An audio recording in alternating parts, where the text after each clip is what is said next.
सवारी TV सिंध।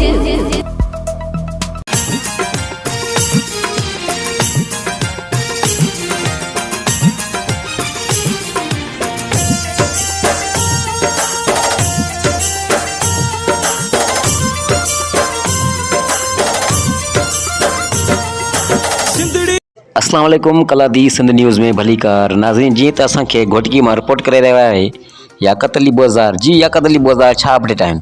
जी बशीर के ॿुधाईंदो हलां त ही घोटकी ज़िले लॻ माथेलो मूमल जी माड़ी में अताई डॉक्टरनि जो सरगर्मियूं तेज़। तव्हांखे ॿुधाईंदो हलां त अताई डॉक्टरनि जूं सरगर्मियूं तेज़ ग़रीब ऐं मिसकिन तबिके खे ॿिन्ही हथनि सां फुरण लॻा आहिनि। जॾहिं त ही जेके मंज़र असांजो कैमरामैन तव्हांखे ॾेखारे रहियो आहे त ही अताई डॉक्टरनि जूं जेके सैंपल दवायूं आहिनि ही मिसकिन तबिके खे ॾिना विया आहिनि।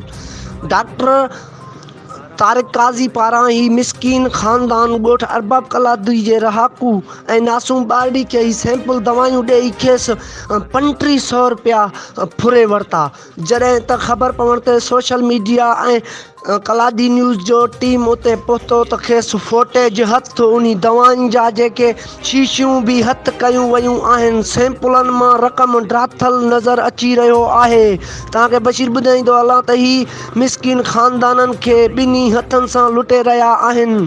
अताई डॉक्टरनि पारां मिसकिन ग़रीब तबिके खे सैंपल दवायूं ॾेई खेसि रवानो करनि था, पर फ़र्क़ु कुझु बि नथो अचे।